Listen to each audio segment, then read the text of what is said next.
Good evening, ladies and gentlemen. Welcome to this week's edition of Roundabout Sports, presented by Interstate 70 Sports Media, where our passion is our profession. I'm Jeremy Karp. Thank you so much for tuning in wherever you are listening or viewing or watching, whatever. Thank you so much. It's always a pleasure. So we got a pretty good show for us tonight. We got Christopher Miles, who's going to be on in just a couple minutes. We're going to be talking all about his career, and we're going to be paying a touching tribute to the late, great Scott Hall, otherwise known as Razor Ramon, who sadly passed away on Monday at the age of 63. Later on, Interstate 70 Sports Media insider James Knox, also who hosts Knox's Corner, will be joining us because, folks, there is so much going on in free agency in baseball, especially with spring training underway. It's interesting. I would love to take partial credit for it, but I just can't. I'd love to, though. That literally the day after last week's episode with radio host Rick Anthony, the lockout ends. And we had talked a lot on that show last week about getting this lockout over with. So, personally, I think it ended because Adam Wainwright did a song to the commissioner, and honestly, just pull at your heartstrings. I'm telling you, it was absolutely wonderful. With that said, there is a lot to cover. One quick piece of news I want to get to first. And a part of me is surprised, but a part of me isn't surprised. And that's the fact that Tom Brady has returned for a 23rd season. Now, look, okay, I don't know. I really don't know how to react to this one because I don't think he's going to go the Brett Favre route where he's going to retire and unretire every single year. But at the same time, I mean, he says that he has unfinished business. Now, a guy that has about 7 Super Bowls, multiple MVPs, and 15 Pro Bowls has unfinished business?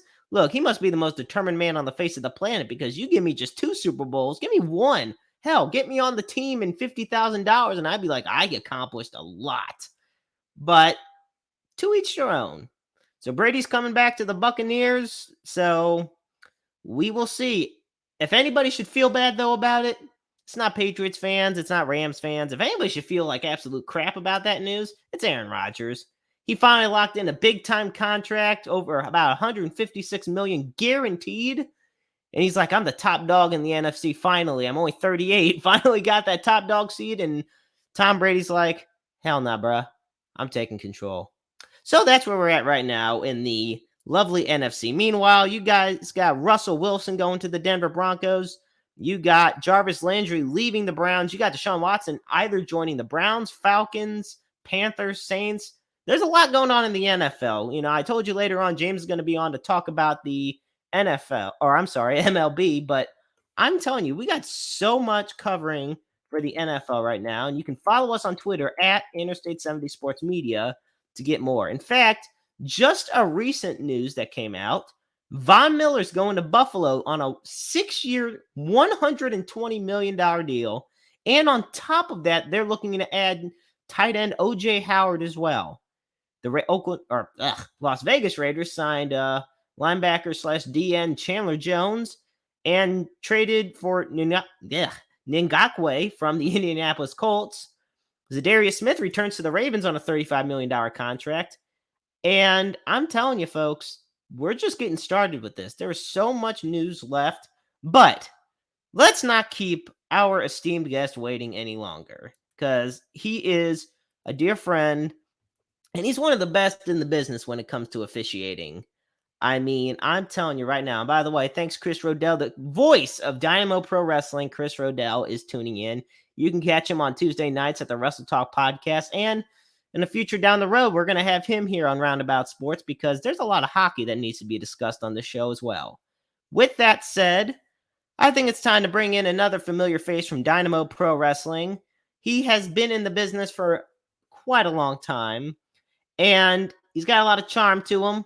But at the same time, he is not the type of guy you want to piss off. Ladies and gentlemen, it is my pleasure to welcome to Roundabout Sports, the one, the only, Christopher Miles. That was quite the introduction, Jeremy. Thank you. You're welcome, Chris. How you doing, buddy? Outstanding, man. So we're gonna kick it off right away. We gotta bring it up. Monday we all got the tragic news that Scott Hall had passed away. Yeah. And for those that don't know how it happened, because I had people ask me if he had relapsed or anything. No, what had happened was he was having hip replacement surgery, and complications came up when a blood clot got loose, and it caused 3 heart attacks. Yeah. And they put him on life support, and they were just waiting for the family to get there. And once they all got there, they took him off of it. And 63 years old, I'm telling you, and we want to say we're surprised, but in the industry we're in, You, you know, premature industry- deaths. the industry we're in, and it being Scott Hall, we thought this was going to happen 15 years ago.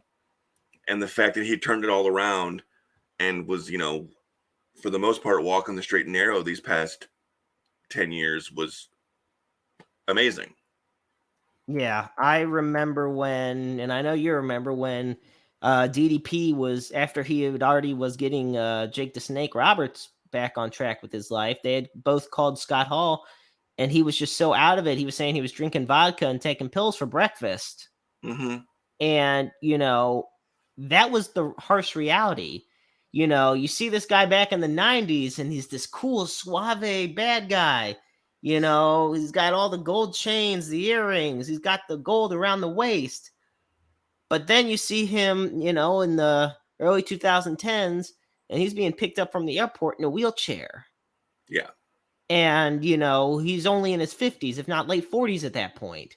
And it's just like, a lot of people, they always say they can't wait to meet their heroes. Well, sometimes, depending on when, sometimes meeting your heroes can be bad. Yeah. I mean, if you had met Scott Hall at that point, there was a viral video a few years ago, 10 or more years ago now, that was an internet pay-per-view for some indie wrestling company where they had Scott stumble to the ring and barely able to get into the ring and throw a half a punch. And so many people, just incredible, X-Pac, were so pissed off that they still put him in the ring in that shape. So, and again, his turnaround was amazing. And it's sad to see him go, but I'm glad that he got a good quality of life out of those last few years as opposed to how he was living.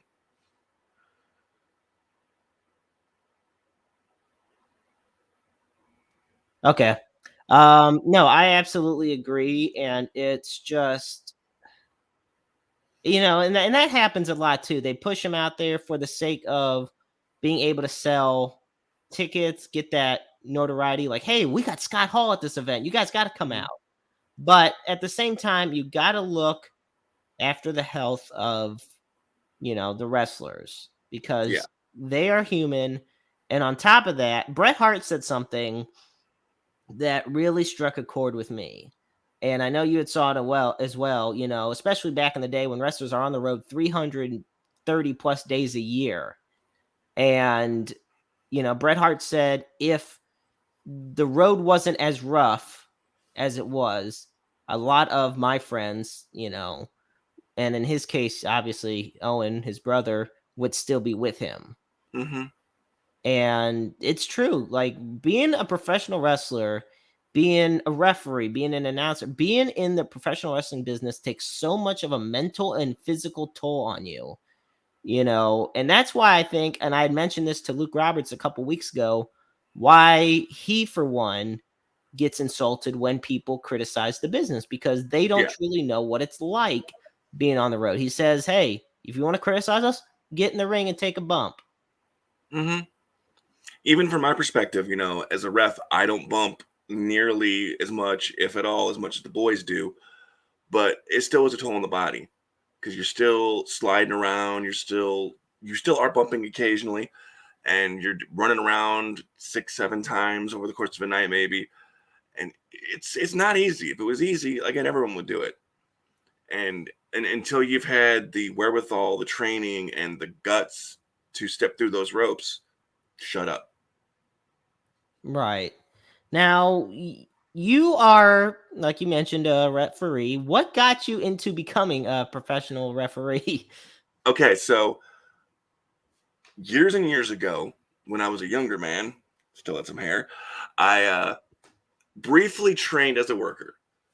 I got hurt in an incident outside of training, had to step away. In the time that I was gone, I had a death in the family, and I had to handle that. I had to help the family out with certain situations. And then, life happens. I met someone, had some kids, and that dream kind of went away. But I still came to shows all the time. And it got to the point where, mm, a couple local workers were like, we do need a ref, and you're here all the time. I think you'd be good at it. So I went down to Dynamo Pro Dojo and started training to do some referee work, and got apt fairly quickly and started working shows not long after, and it all rolled downhill from there. There you go. How many? Because I know you personally from your work in Dynamo Pro Wrestling. Mhm. What are some of the other promotions you've had the pleasure of being an official for? So MMWA over at South Broadway, I've worked for them a bunch of times. Worked a couple of shots for Pro Wrestling Epic over in Alton, and they're all very different and good in different ways. That's why I love the St. Louis indie scene. I don't think that there's one company that provides the same thing that anyone else does. You've got companies that have very old school wrestling feel.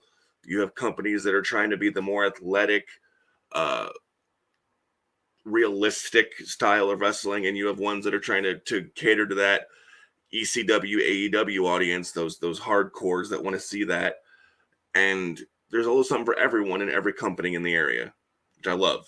Oh, absolutely. I think St. Louis is, people always talked about how for the longest time St. Louis was just a travel hub, but honestly, it's a Mhm. wrestling hub. I mean, if you go back to the days of the NWA and St. Louis being the headquarters and St. Louis being the showcase, you can make a point for. It's hard to argue that right now that Chicago, as far as mainstream wrestling, AEW, WWE, is as being the hub. That's where they focus on this part of the country. But St. Louis is right there, and for decades was the biggest piece of the Midwest puzzle, the Mid America puzzle. Oh, absolutely. And so who was a big early mentor for you when you were starting to get into the game of officiating and everything? So right off the bat, and it's weird the way that modern wrestling works is that you train with the workers a lot.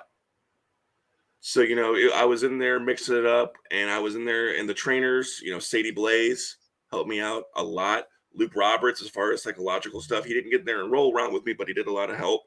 Uh, Camaro Jackson, Mike Outlaw really helped in informing, my ring positioning and my movements and just cardio and all that stuff. And just pretty much anyone involved with Dynamo at that point or the other companies that I've worked for have given me a little something. But if I want to narrow it down to like four people, it would be, Sadie Blaze, Luke Roberts, Camaro Jackson, and Mike Outlaw. And honestly, it's an amazing quartet of guys. And quick side note, I know I want to take this time and I know you would be all for, is we send out our biggest condolences to Mike Outlaw and his family on Yes, the yes. loss of Mike's mother. Anybody that knew her knew how much she loved the business, loved her son, was right there through everything in his career. And Mm-hmm. Mike, dear friend of both of ours, and one of the toughest SOBs you'll ever find in wrestling. So our deepest thoughts and prayers are out with his family and himself at this time. Absolutely. Um, so you're talking about like guys like Luke Roberts, Sadie Blaze. First off, let me tell you something. I'll never forget my first time meeting Sadie. Because I had talked to him a long time before I actually met him in person. But I'm down there in the locker room at Dynamo Pro, and he has the kendo stick. And he told me he said he was gonna hit me with it and like weeks before. And I told him, I was like, I'm ready for it. I'm not Mm-hmm. afraid. I was like, look, I see what the guys in the ring do on a weekly basis. You think I'm gonna be afraid of a hit in the back? And I didn't flinch. He did not hit me, but he told me, he said, if you flinched, I was going to hit you. I could buy that. Yeah, like that is kind of what Sadie's all about. So I Well, I always mean, got a kick out of that. you know, those that don't know, you have been commentating for Dynamo for a little while now. Yep. And mad respect to the commentators on top of, the boys and the refs and everyone else, because you guys can be in the line of fire just as much as anyone else. There's been numerous times that, Jim Ross has been hit by an errant wrestler, or Tony Schiavone, or the timekeeper, where Rodell sits as the ring announcer. Howard Finkel, Lillian Garcia, they've been hit. So anyone that sits around the ring gets my respect as well. Just because you haven't stepped through the ropes doesn't mean that you're not a vital part of the show and are in just as the line of fire as we are.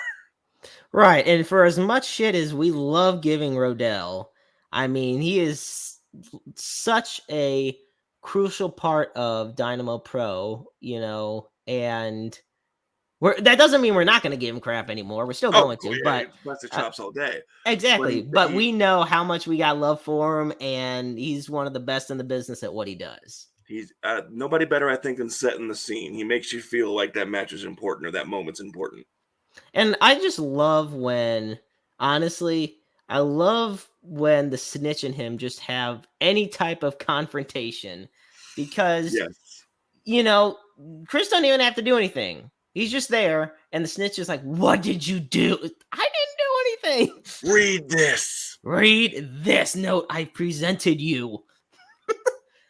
So, you had mentioned about how a lot of us around the ringside take bumps, as well. Mm-hmm. What was the worst bump that you can recall taking as a referee? Okay. This was actually fairly recent. This was a local hardcore wrestling legend Outcast retirement match. And I was ill-positioned. I was in the corner watching them climb up some chairs, and I was trying to get to where I could see them both and everything like that. And Snitch pushed Outcast off, and he just glommed me hard in the corner, forearmed me real good, busted my lip wide open. I was bleeding pretty well onto the mat, and I'm like, oh God, this is not good. And I'm trying to get my faculties. I'm trying to get back up because I got to finish this match. Now, another great local referee, H.D. Daniels, he came in and tried to help. Unfortunately, he messed the whole thing up, declared the wrong winner. But I was a bit out of it. My lip was swollen for a few days, and I just had this blood running down my face. And I'm like, oh, that's new. Yeah, that because people don't realize, they take just as much of a bump as anybody else. And yeah, honestly, and I wish, not for the sake of getting to see you get hurt, because I don't ever want to see that, but I wish I was there for that match because I've heard so many great things about that match between those two. And Outcast I've been friends with Outcast probably for, 8 years now. Mm-hmm. One of the first guys I met when I was starting to really start going to more wrestling shows.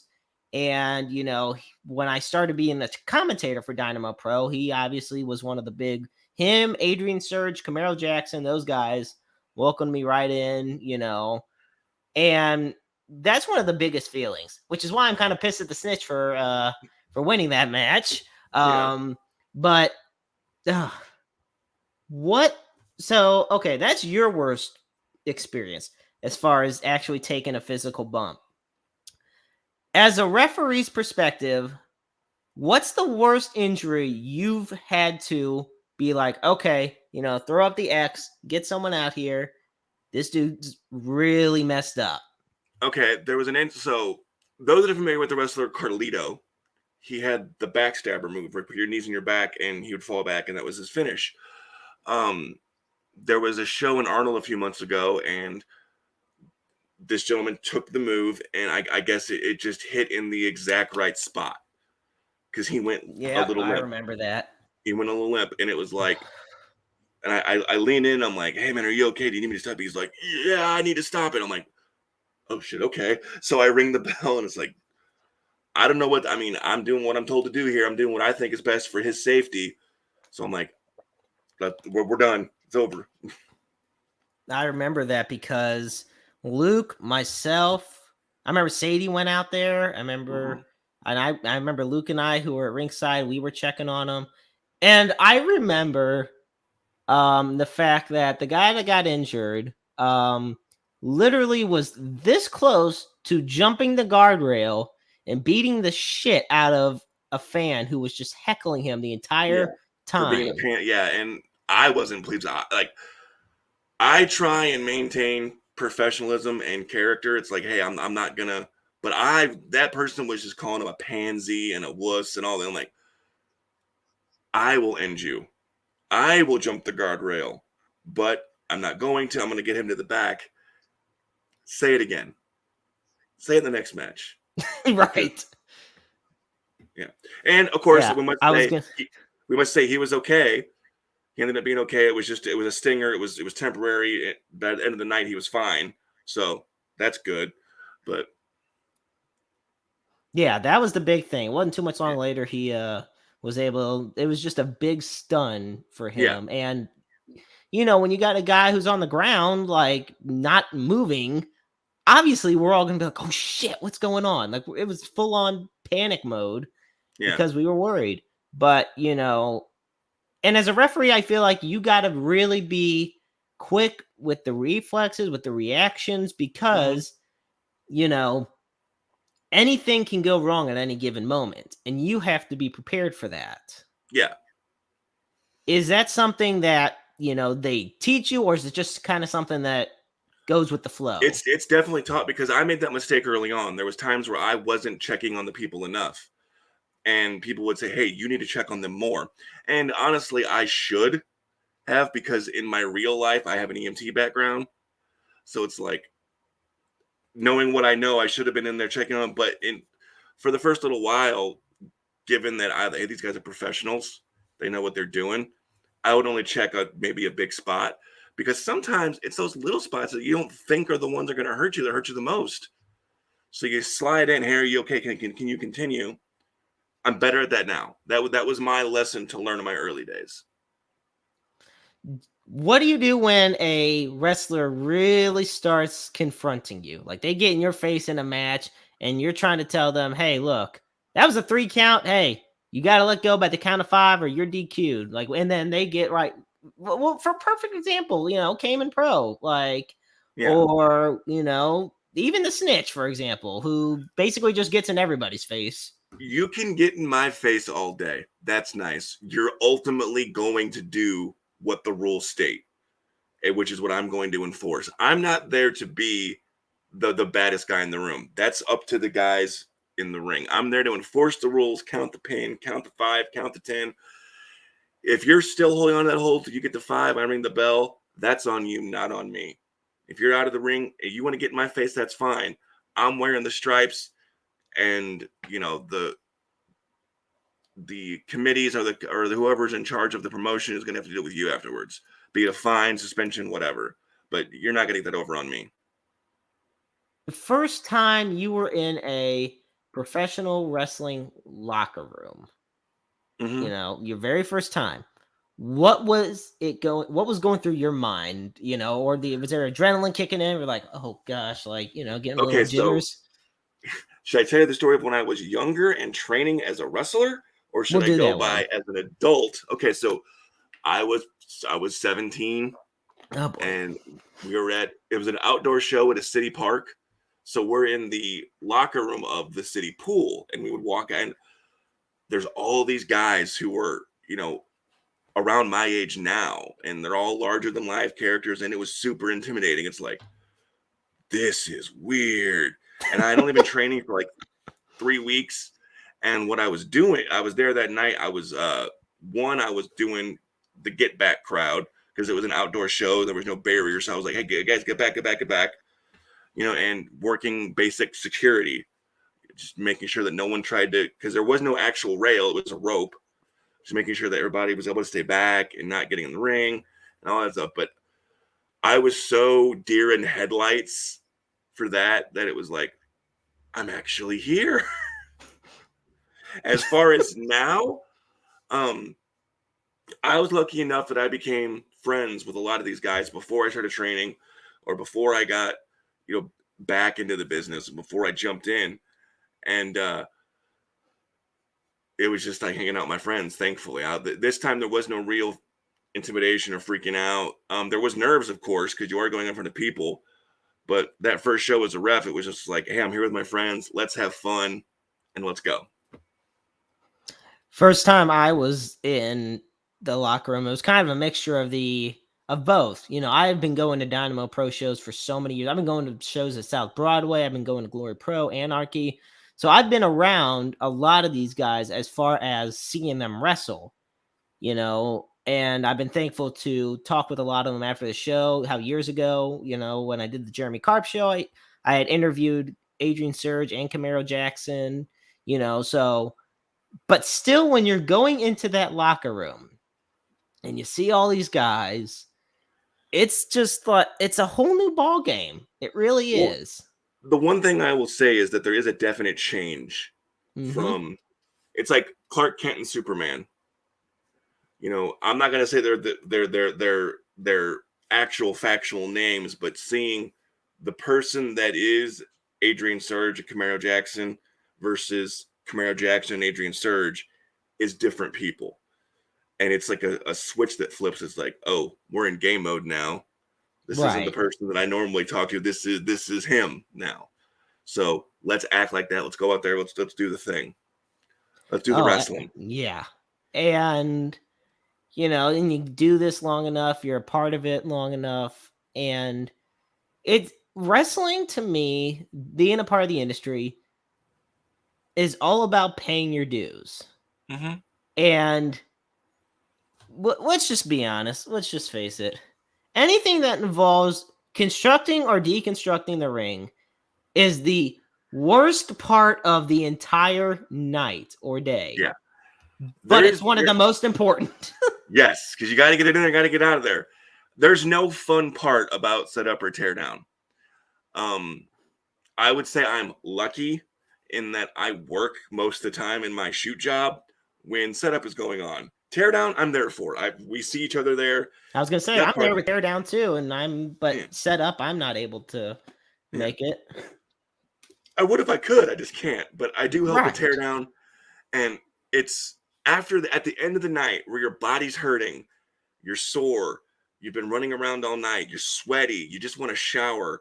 If you haven't in the back, if some people shower in the back, I don't, because I don't really like locker room showers. I like my own shower, but lugging all those 2x4s and boards and tearing the ropes down and pulling the mat off, it's like, this sucks, but we got to do it. I think one of the worst moments for me when it came to tearing down the ring, and you know what's funny, and I'm sure you'll remember, this was the very first Dynamo show I did. And here I am, the wood that's under the ring. People think it's like a trampoline on this ring. This ring is not a trampoline. The ring hurts like hell. Okay, Let me just tell you right now. Like, if you all really saw what's under this wrestling ring, you'd be like, how do they bounce off this shit? And so we were dragging the pieces of wood onto the cart, and there was nobody getting the other end from me. So it literally dropped right on my foot vertically. So instead of just the side hitting, the top went right on my foot. And I remember Robo asking, he's like, and Luke and them, they were like, are you okay? I was like, yeah, fine. Because I kept telling myself, I was like, I've been through worse. And besides, did you not see the show they put on? Like, all the hard work they just did? Like, I did not, I had like no right to eat. I felt like I was like, I ain't got no right to complain about something dropping on my foot. Are you kidding me? Like, these guys are doing power bombs off the side of the apron. Right. Yeah. This is my ring injury, my botch mania. Like, are you shitting me? Like, no, I'm not going to complain. I honestly, I'm talking to a guy who's played football since he's 7 years old. I've dealt with worse, believe me. So, and, like injuries and stuff. What amazes me is you'll see some of these guys like hobble into the locker room. But once that bell rings, lights turn off, they can run out there and the adrenaline kicks in. Like, again, respect that adrenaline's a hell of a drug. Once you get going and once you know it's go time, you know, it is go time. Nothing, you don't feel anything. Oh, absolutely. You just don't really You really don't, because that's the thing. The adrenaline just kicks in so much, you forget about everything else. Like that's how I feel honestly when I play football with my friends or when I'm doing commentary or something, because I just say to myself, I'm focused on so much of one thing. Something else happens, I'm like, I'm just enjoying what I'm doing so much. Yeah. And I've seen you get in the face of so many wrestlers and I've seen them knock you down a few times, but I say to myself, he's still got so much adrenaline in him. Like, you can't keep Christopher Miles down forever. Hey, but I've knocked some of them down too. I'm just saying. Yes, you have. Now, there's one thing outside the ring that I have now, and I've seen you at the events with these all the time. People don't know this about you, but you got quite the jersey collection. Yes, yes. You got quite the sports jersey collection, and for those that don't know, I mean, we're not talking like just St. Louis Blues or Cardinals or Chiefs or whatnot. I mean, we're talking Quebec Nordiques, the Yes. original Anaheim Mighty Ducks. I Yeah. mean, we are you at the last Dynamo show. You wore the Hartford Whalers one, which Yes. is personally my favorite. So my jersey philosophy and what I strived, my goal was I wanted to have every Blues jersey, and I have all but one. I'm missing one, and I will find it one day. The word mark with the word Blues over it from Ah, okay. 1984. I don't have that one. If anyone has it, let me know for a decent price. And I wanted to have every defunct team. So I have Atlanta Flames, Atlanta Thrashers, Quebec Nordiques. Now the Ducks jersey I have is from the movie. It's a Charlie Conway jersey, and I have Vancouver Millionaires, Seattle Metropolitans, yeah, California Golden Seals, Cleveland Barons. I have the St. Louis Eagles, the original St. Louis NHL team. I have all those. I don't think I'm missing any defunct teams other than the original Ottawa Senators because it's almost the same as the Ottawa Senators third jersey. The current Ottawa Senators, like, I can't have that. It's an Right. actual New Jersey. You're right. What what got you into wanting all of these jerseys? Um, so I hate wearing jackets. When it's cold outside, I don't like wearing a coat. I just don't. And I found that hockey jerseys are great installation. They The are. material's great to keep you warm. And I love hockey. I love the St. Louis Blues. So I started wearing Blues jerseys. And then I looked at how cool some of the designs for the teams that no longer exist are. Like you said, that Hartford Whalers jersey is beautiful. That Minnesota North Stars jersey is Yeah. beautiful. Mm-hmm. The Kansas City Scouts jersey is amazing. So I'm like, some of these are really cool. Some of these are god awful ugly. Like, as much as I love the Quebec Nordiques logo, that powder blue and that igloo design are not pretty, but I Yeah. had to have it. I love the logo has always been one of my favorite logos in sports, especially defunct teams. Now here's one. Here's a jersey that um I'm curious if you have. It's not NHL, but it Huh? is it's hockey. The River Otters. Do you have Missouri River Otters? No, and I wish I would have bought that or a St. Charles Chill one when both teams existed. I have a St. Charles Chill shirt, but I Yeah, don't because I had credentials for them. But I don't have a jersey, but I do have a shirt, and I might but be able to hook you up on an Otters jersey. I'll see if I can ooh, find it again. yeah, So but those are hard to find, and when they were available, they were just I was priced out on those. Because replicas, I do not buy game official, official vintage or authentic jerseys. I buy the replicas and stuff like that, the more affordable ones, because I right. cannot drop $300 on a jersey. I can drop $80, $90 on a jersey, but yeah, and that so I don't buy the on ice, I buy the replicas, and they look great to me.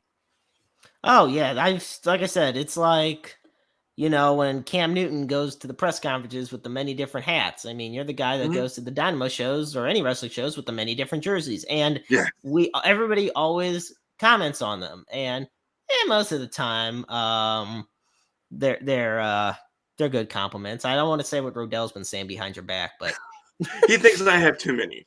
He also thinks I have too many wrestling belts, but that's beside the point.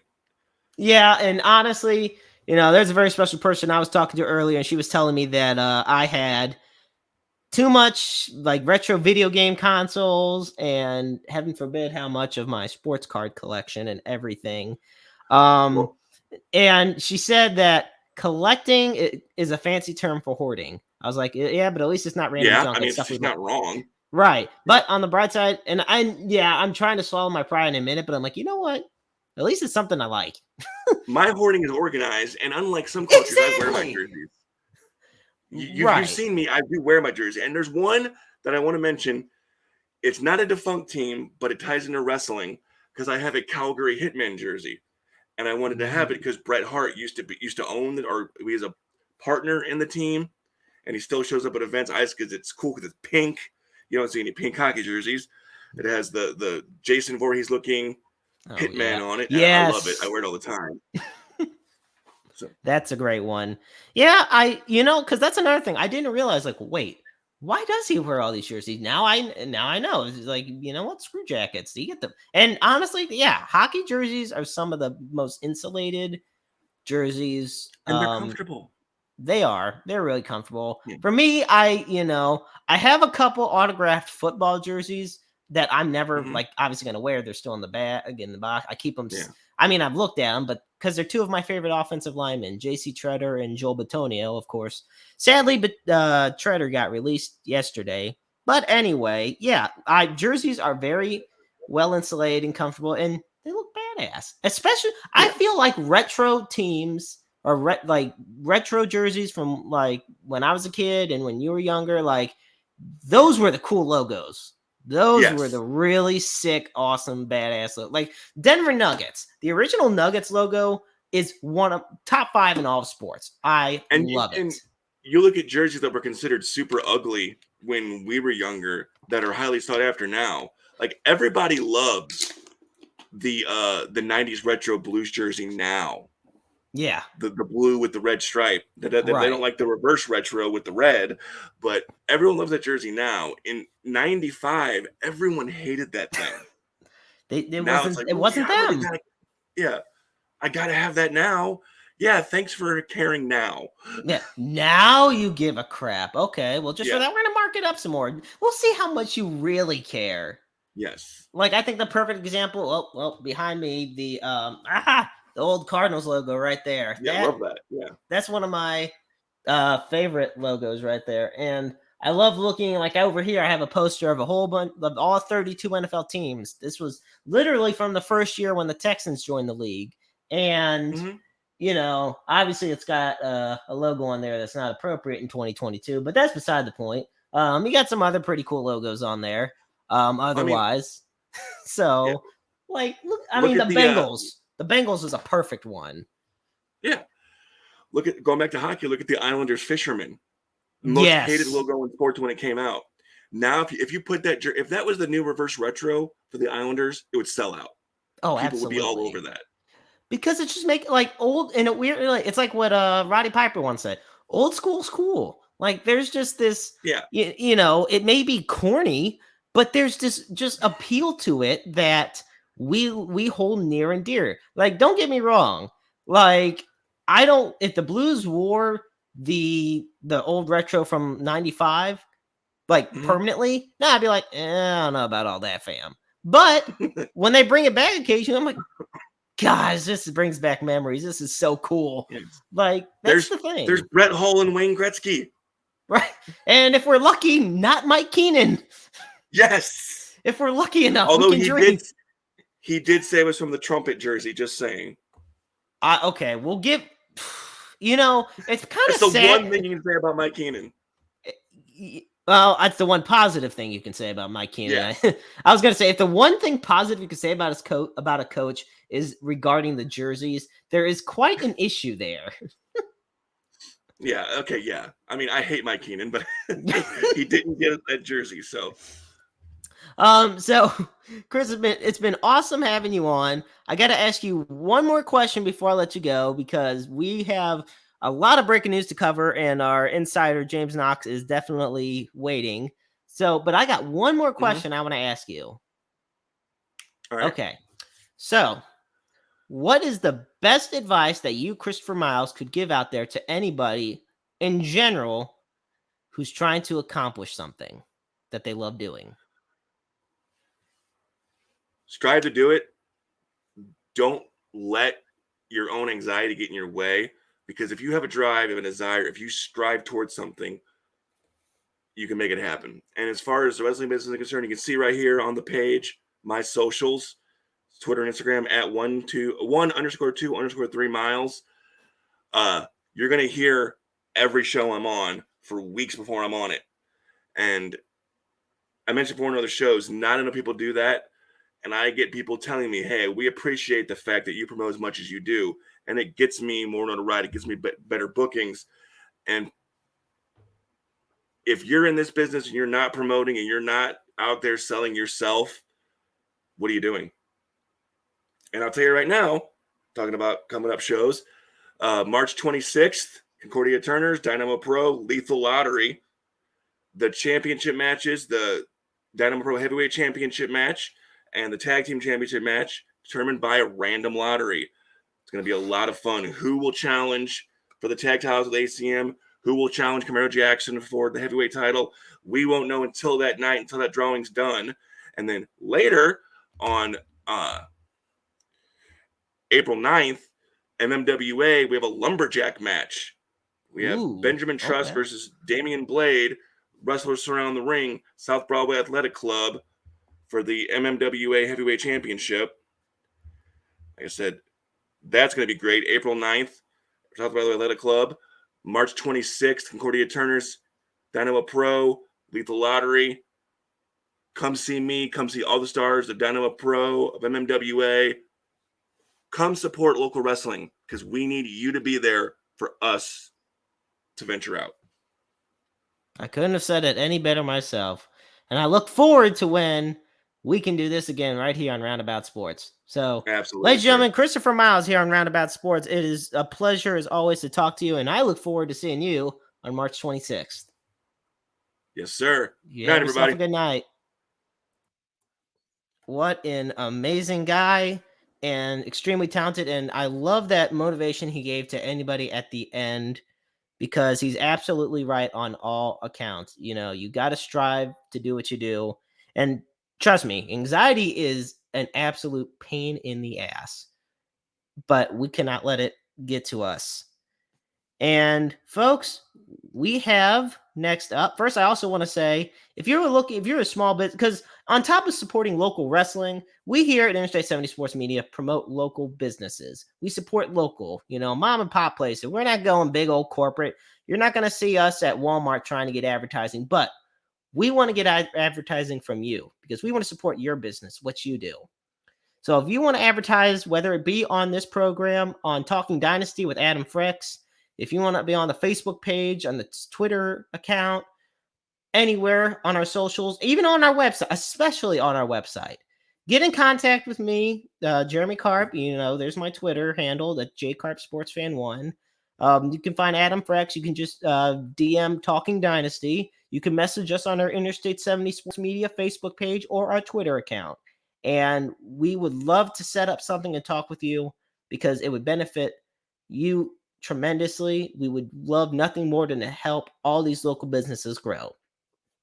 With that said, folks, it is time to head to the I-70 Sports Media Southeast studio where we have our sports insider James Knox waiting, because there was a lot to talk about in baseball, stuff that actually had happened that I had noticed right before we went on air, but he will do a lot more justice explaining it than I will. So, James, welcome back. Hey, yo. Amen, brother. Hey, yo, indeed. I had to give it to you. I absolutely had to. I love hearing that. So, all right, what do you got for it? What's the biggest breaking news you can dish out? What's this on Chris Bryant, I hear, with the Rockies? Yeah, as if any of us ever saw this one coming, right? So, yeah, actually that's not the newest one. Jock Peterson, and this is going to sting Cardinal fans. Jock Peterson has signed a deal with the San Francisco Giants. Yeah, we'll get into that in just a second. So the Rockies sign former NL MVP Chris Bryant to a 7-year, $182 million contract. And he's gonna thrive in that thin air in Colorado. So he's a versatile player. Obviously, he's 30 years old. Had a decent season coming over to the Giants last year, and he'll stay in the NL West as he's inked that deal with the Colorado Rockies.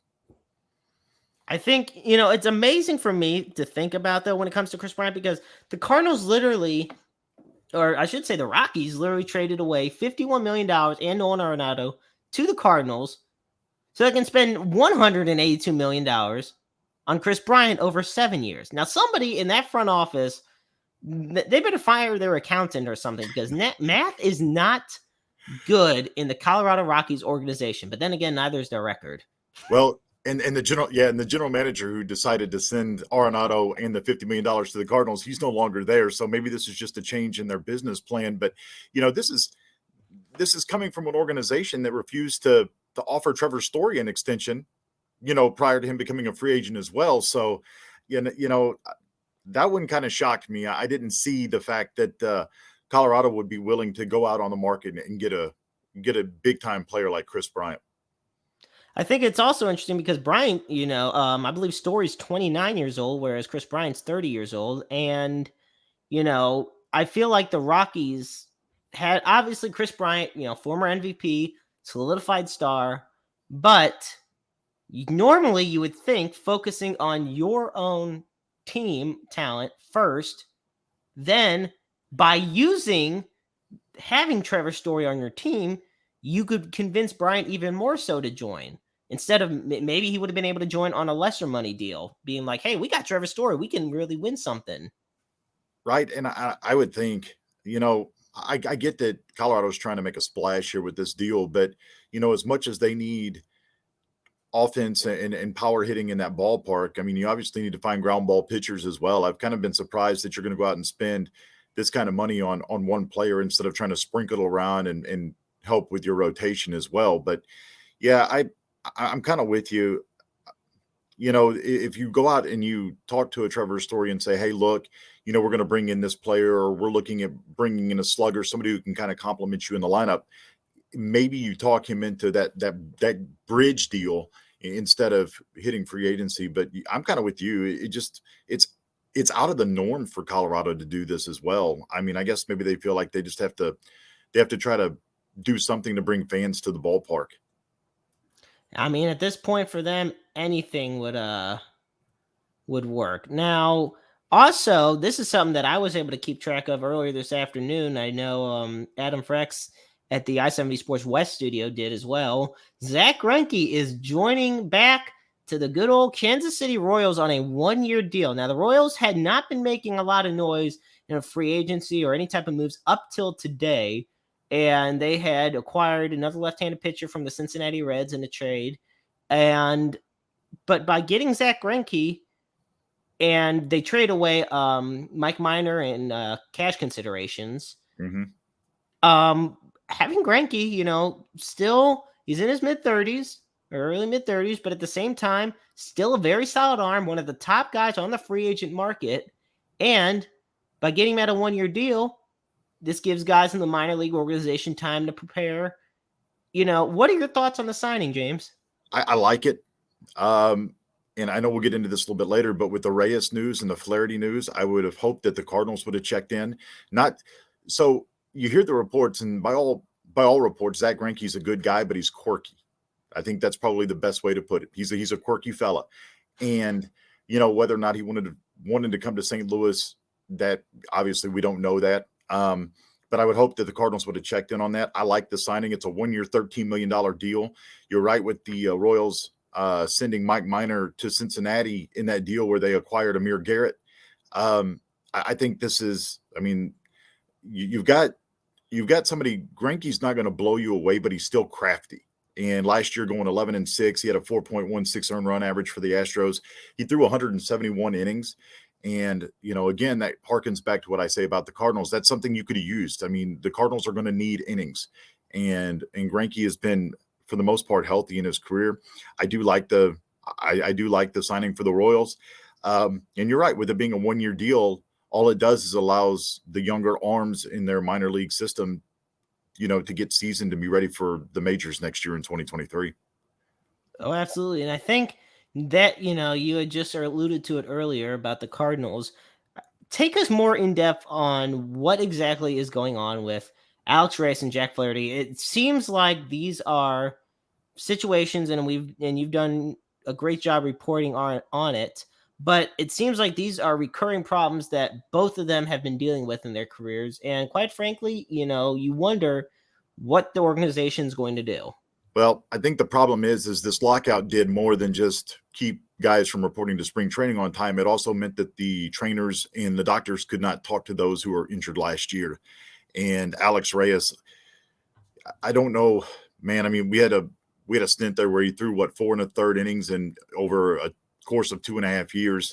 Apparently with Reyes, it's his shoulder still. He's having some inflammation.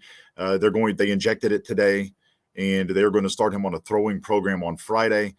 We haven't heard anything new about Flaherty. He went for further examination yesterday. He spoke to the media this morning, didn't have a whole lot to say about it, but you could tell by his mannerisms that I don't think we're going to get good news out of Flaherty.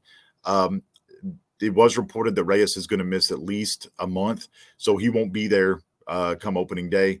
Flaherty, I'm guessing with the news and the way he was kind of his mannerisms this morning, I'm guessing he's not going to be there for opening day either. And I don't know what you do. If you get news that, Flaherty's only going to miss a month, maybe you go with a Jake Woodford as your 5th starter, and he can spot start within that month. Other than that, I mean, you signed Drew Verhagen, and I know I had to look him up too, out of Japan, but apparently, Mo says that he could be a spot starter or a swing guy, so maybe you go with him. Mo also did say on High Heat earlier today that with the recent news coming out pitching wise, that they're going to have to look and may have to make a move in the market before the season begins. And do you feel, especially obviously you can't predict when an injury is going to happen. You can't do that in any sport at any time. But given the history that's going on with the rotation, everybody but Wainwright is coming off some sort of injury the prior season. You got Flaherty, you got Reyes, Miles Michaelis, Dakota Hudson, even their new acquisition, Steven Matz. And, Wainwright's the only solid guy heading into 2022. Now, do you feel, and I'm actually going to give you the floor on this one, so I'm going to back out, I'll still be here, but I want to get your thoughts on what the Cardinals should have done in your mind this offseason to address this rotation, which still, just a couple weeks away from the season, has so many big question marks. Well, I'm kind of on the opinion that I'm the kind of let's kill the fly with the sledgehammer kind of guy. So obviously you look at your rotation. You knew coming in, you were looking at an Adam Wainwright, a Miles Michaelis, Steven Matz, a Dakota Hudson. There was talk of stretching Reyes out to be a starter. There's still talk of apparently stretching out Jordan Hicks to be a starter, but you needed to go out and get more starting pitching help, whether it had been a Colin McHugh who signed, I believe, with the Braves earlier today.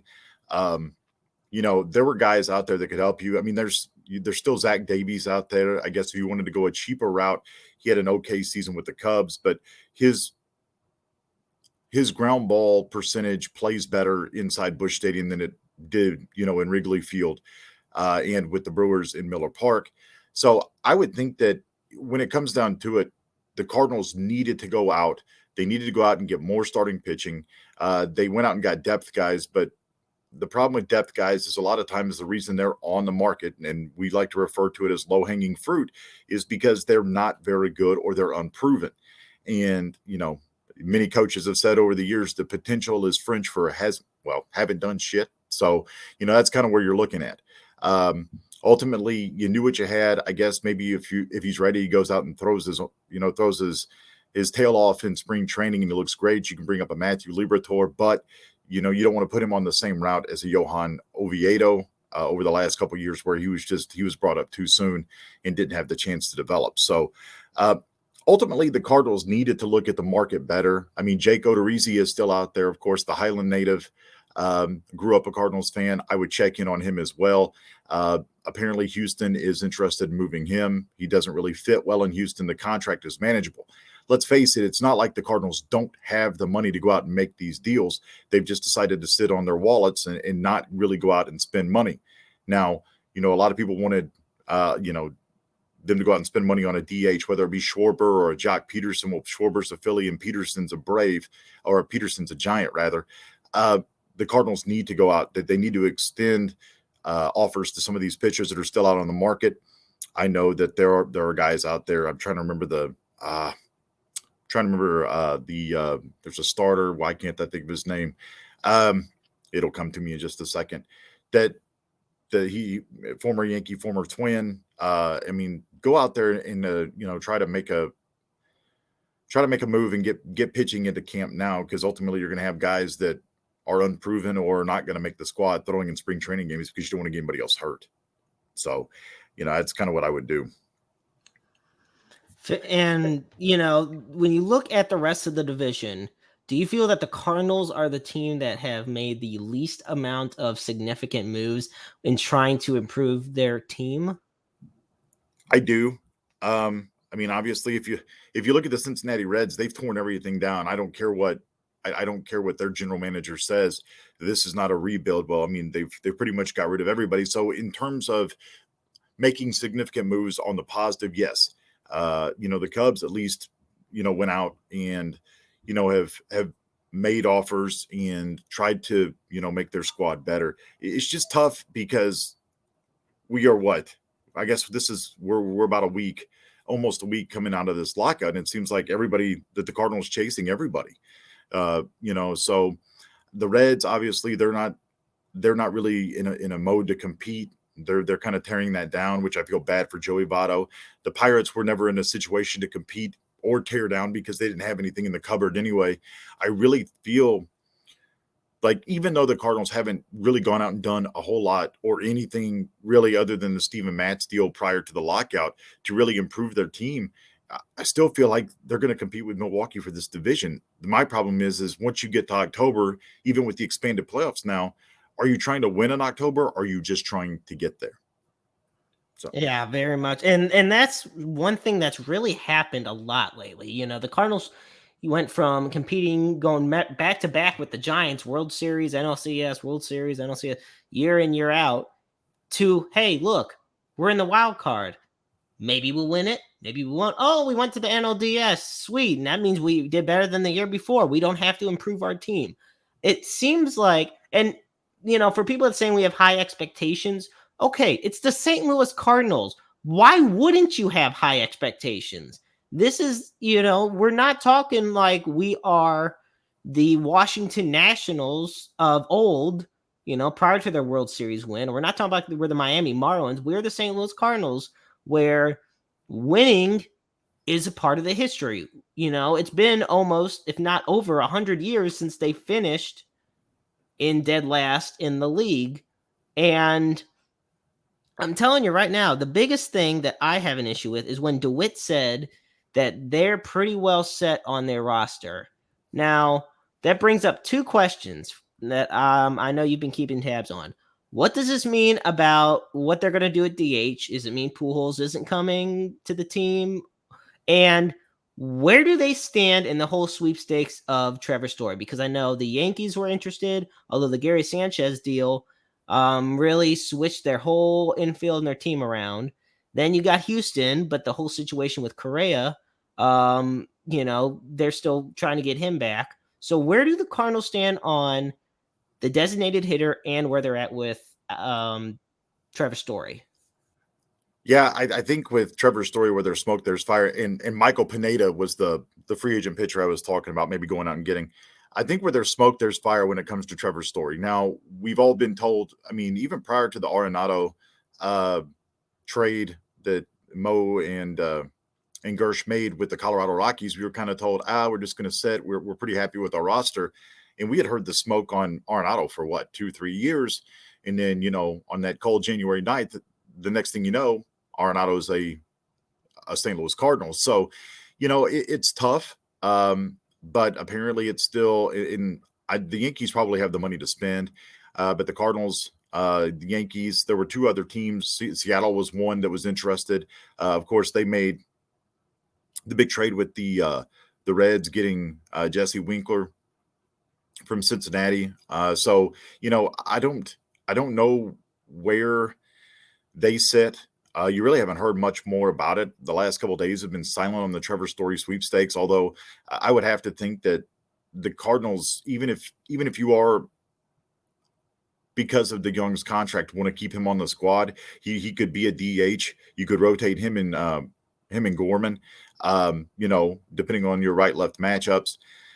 Designated hitter-wise, I think they're looking internally. I thought if they were going to go out and get Schwarber or interested in a big bat like that, it would have been Schwarber, it would have been Jock Peterson. Now both are off the market.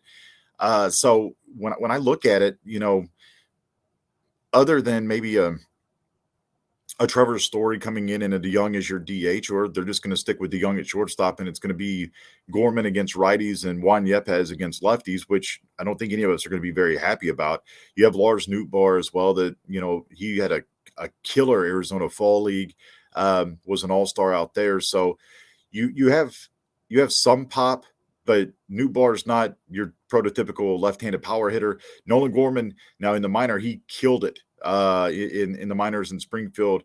I think he had, before the season ended there, before he was done there, had close to 30 home runs. I mean, he's got big league pop, but whether or not you're talking about a double-A ballpark and double-A pitching and all of that, will that translate to the majors? I wish the Cardinals would pull the trigger on a deal. I think with the Reyes and Flaherty news, it's going to be more off of the DH and more off the focus offensively, and looking at what you can do to shore up your pitching staff and maybe a bench player that can help your defense, maybe like a Colin Moran. I know that last year they had the best defense in the National League, if not in baseball, and pitching was solid, but I know that they cannot get through another, especially a full 162 game season where where you will have maybe 3 or 4 solid starters, and then the next game you're going to just have a bullpen by committee type start where each pitcher will maybe go 3 innings, if not even less. I mean, that's not something you can afford to do, because the Cardinals, I believe, were among the bottom teams in quality starts last season. And for them to really compete, I feel like that's going to need to change, because they're going to need a big advantage, because they haven't done much for the offense, because they've kept pretty much the whole same pieces. And, it's like you said, we will find out what the extent is of Flaherty. We already know that Reyes is going to be out for a while. Whether they go back and get Colin Moran, that would be a big boost for the team. But the season's drawing near, and there is still so many question marks on this roster. And, it's not the way I look at the National League Central. It's not the toughest division in baseball, but the discrepancy between the bottom and the top is so vast. Usually you got a division where every team is the AL East is a perfect example of this. Every team was so close, well, except for Baltimore, but every other team was so close last season. It was about 2 games that separated 4 teams. But in the NL Central, you got usually the Pirates and the Reds, and then you got the Cubs, Cardinals, and Brewers that are way up top. The Cardinals have to make sure that they are ready to compete along against teams like the Brewers and the Cubs. And like you had said earlier, James, it's not just about getting to October. It has to be about winning in October, because teams like the Dodgers are stocking up more than they have in a long time. You just talked about Jock Peterson going to the Giants. And look at the rotation of the New York Mets right now. Like where you got DeGrom and you got Scherzer, and they're ready to roll. Having Schwarber going and to the Phillies is big. So this National League is no joke. And if you're the Cardinals, you can only rely on what's within your organization for so long until you finally say, hey, look, okay, we need to get something done, and we need to get it done now. Right. And they don't give away trophies for winning the NL Central. No. They don't give away trophies for, being one of the wild cards now, since we've expanded to 12 teams. and that's the problem. Is I think that a lot of Cardinal fans see the Cardinals and the organization not making a move as not trying, or they're not being effort there. Don't confuse that with the fact that the players and the coaches aren't trying. Okay. Um, and that they do want to win in October. It's the front office and the organization. I know a lot of people hold John Mozeliak in a very bad light because he doesn't go out and make this move or that move. But let's remember that the DeWitts do own this team. So those purse strings are tied. That doesn't mean that I don't want him to go out and make a move, or that he shouldn't. I mean, you look at guys like Eddie Rosario, who was a big postseason hero with the Braves last year. He re-signed with the Braves. That's a guy that could have helped you off the bench, could have been a left-handed DH. He could have platooned in the outfield, could have given days off, not that I expected, the Cardinals to go out and make a trade for Matt Chapman or Matt Olson, which it looks like Olson's going to replace Freddie Freeman in Atlanta, as now Freeman is a free agent. And unfortunately for us Cardinal fans, it looks like Freeman is headed to the West Coast. There's been a lot of rumors saying that he's going to sign with the Los Angeles Dodgers, and the Dodgers don't need any help boosting or bolstering their lineup. And, you look at their lineup, you add a big bat like Freddie Freeman with that rotation that's already strong. They did re-sign Clayton Kershaw, which he's in the twilight of his career. But having Kershaw as a 4 or 5 starter, I mean, that just shows how deep that team is. And the Cardinals are still sitting there just kind of watching everybody pass them up. And you can't do that. You've got to be able to stay in the fight and stay in the race when it comes to free agency. And like I said, we're almost a week out of this lockout, and the Cardinals have just not pulled the trigger on on anybody other than 3, minor league pitchers that have all major league experience, and Verhagen coming back from Japan. But, you need proven talent, and it's not necessarily a great sign for the Cardinals. And back to your point about Pujols and the designated hitter, what I've read and what I've seen and who I've talked to, it's kind of 50-50. 50% of the people want him back. The other are like, hey, can we just move on? I would still like to have him on the bench. 1, as a leader, and 2, man, he can still kill left-handed pitching. Absolutely. Well, James, thank you so much. I know for those that don't know, James hosts a show on I-70 Sports Media called Knox's Corner. He keeps track of all the latest news going on. And obviously, right now, the big thing is going on about Major League Baseball. But don't worry, he knows a lot about wrestling, football. He keeps track of all the sports. He is our insider, and we are so blessed to have him as part of our team, our family. And I'm not very happy right now. SLU's playing in the NIT against Northern Iowa, and right now the Northern Iowans boat racing them out of Chaffetz. So I'm not very happy. As I keep looking over at the TV, checking the score, I'm like, oh, you're down 15 now. That's wonderful. Yeah, I was gonna say it's definitely not the most wonderful night for SLU. I'll tell you that right now. And then in 2 days, I can rip up my bracket when Illinois loses to UT Chattanooga. I'm just gonna say this right now before I let you go. I put Georgia State. But Georgia State's my dad's former college. My dad's an alumnus of Georgia State University. I put them to beat Gonzaga just for the hell of it. I gotta go with gotta get that one upset. So I doubt they're gonna do it, but if that happens, I'm definitely tearing up my bracket. I have Gonzaga winning. So if that definitely happens, kudos to your dad, and I'm done. Right. Well, James, thank you so much for being on, buddy. I can't wait to talk to you later, and just keep up all the amazing work you do.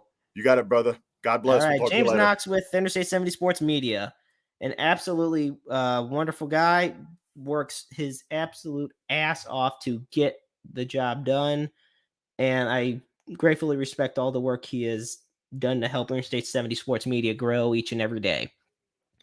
Well, folks, that's going to about do it for this week's episode. Of course, as always, I'm going to put the National Suicide Hotline at the bottom of the screen. It's 1-800-273-8255. It's open 24/7, 365, 366 on a leap year. Just know that you're never alone. There's always somebody out there that loves you.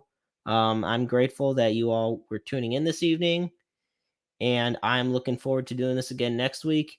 Like I said, you can find us on Facebook, on Twitter, for Roundabout Sports, for Interstate 70 Sports Media. Be sure to check out Talking Dynasty tomorrow night with Adam Frex. And until then, folks, always remember, Life is a book full of empty pages just waiting to be written in. Make your lives worth reading. This is Jeremy Karp saying goodnight.